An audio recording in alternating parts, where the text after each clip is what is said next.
The Payout, written by Dave Haddock. Sully rang the bell for Carla's apartment. Of all the things he's been through in the past few hours, this was the most terrifying yet. This waiting after he'd pressed the button, knowing that she was on her way to the door. He would have rather never seen her again than face her like this. Finally, the door opened.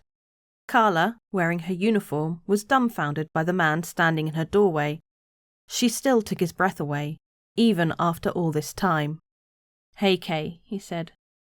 She punched him in the face with a solid cross that busted Joe's goggles and snapped his head back. His legs wobbled while his head swam. "What the hell?" Sully shouted as he threw his hands up and tried to steady himself. "You son of a bitch," she muttered. "What the hell do you want?" "It's a long story," Sully replied, keeping his hands up defensively. "Can I come inside?" Carla thought it over for a second, then turned and walked inside, leaving the door open. Sully walked in and closed the door. The apartment was almost exactly as he remembered it.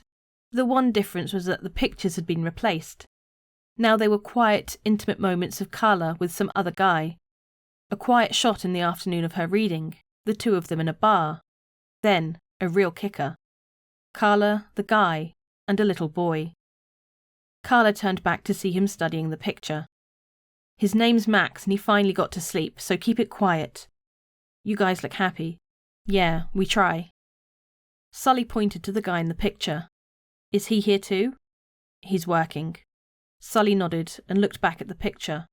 "How long? What difference does it make?" "I'd just like to know." "I don't know, maybe a year after you vanished," Carla responded. "Actually, here's something I'd like to know. What the hell happened to you?" "I had to leave." "Had to?" "Needed to." Sully stepped inside and pulled off the goggles. He couldn't stop fidgeting with them. Anything to not have to look at her. "I couldn't do it anymore, Kay. I couldn't take this place. I couldn't take the fact that it was draining us all." "So you just left?" "I knew you wouldn't go." "Maybe you should have asked." Carla rubbed the knuckles of her punching hand. "I might have surprised you." Sully moved across the room to her. "How about now? I need to get out of here, like, immediately. You could come with me." He grabbed her hands, seized by the excitement of the idea. "You still work in freight, right? We could use your clearance, hop a train and be out of the city in a couple of hours, on a ship a few hours after that." "What?" Carla pulled her hands from his and stepped away. "You can't imagine what it's like out there," he said, following her.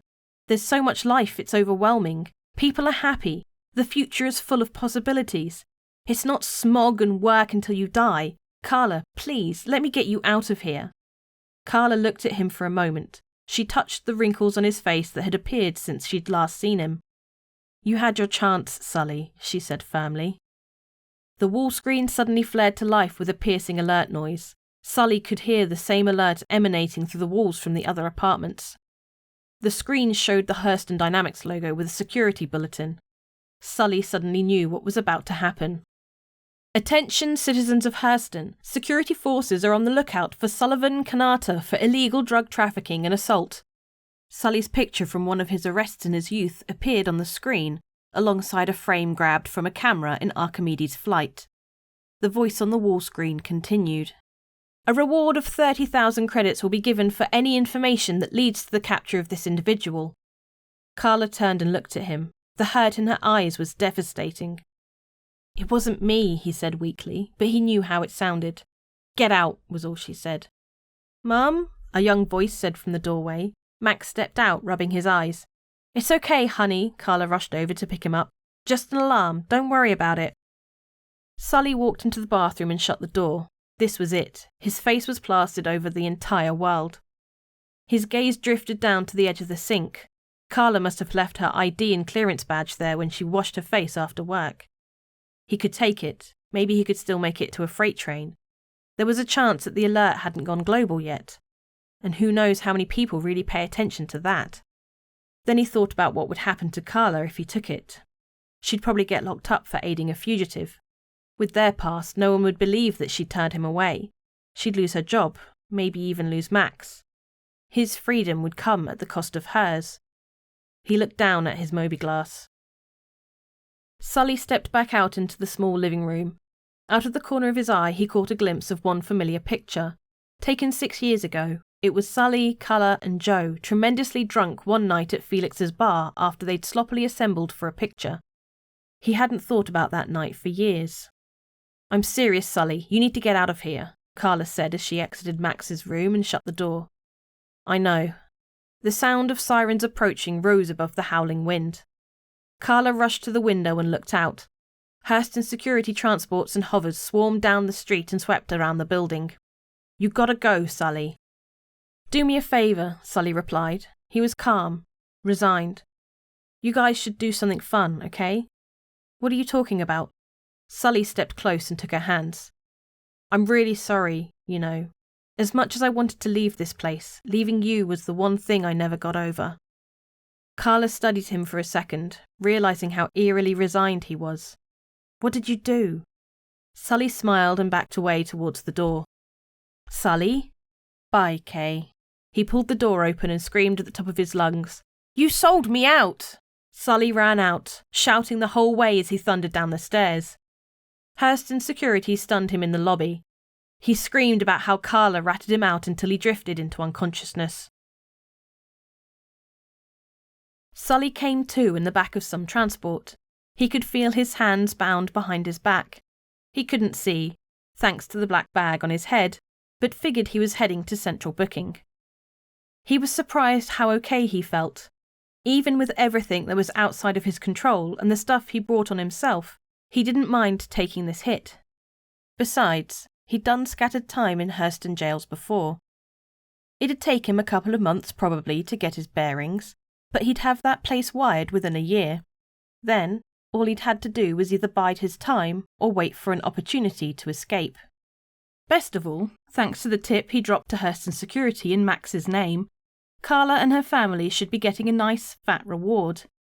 Like he and Joe used to say, make Hurston pay.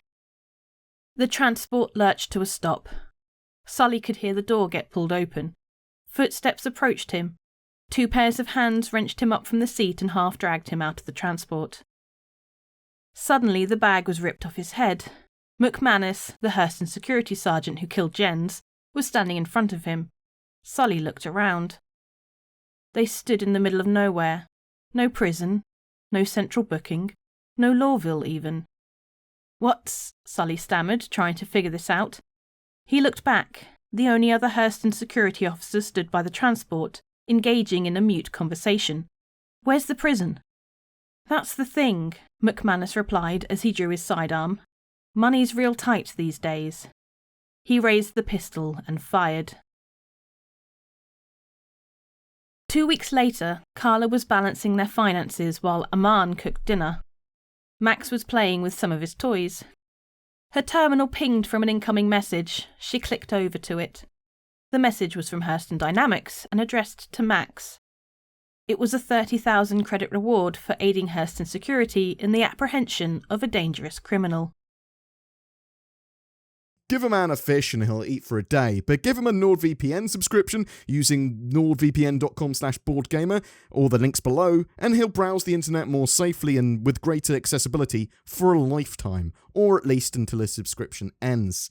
He can then shop for his own fish from places like Tesco's, Walmart, or Asda or something. It also makes a fantastic gift. Next time you go to a dinner party or a wedding, bring them a NordVPN subscription. Bam! You'll be the talk of the town, and it's certainly better than bringing a fish. Please remember to like and subscribe, and if you'd like to go further to support the channel, then use that join button under my videos or the Patreon links below. That would be amazing. It goes a long way to helping Zin and I be able to create daily videos, and you'll get some exclusive perks, including some videos, posts, and polls to help guide the channel. Every month we have a ship giveaway. For May, it's for an Origin 400i, the luxury exploration touring ship capable of taking 3 crew to distant stars. It also comes with lifetime insurance and a Star Citizen game package. To be in for a chance of winning that, just comment on any of my videos made during the month. More details down below. Thanks very much for watching. I hope to see you in the verse.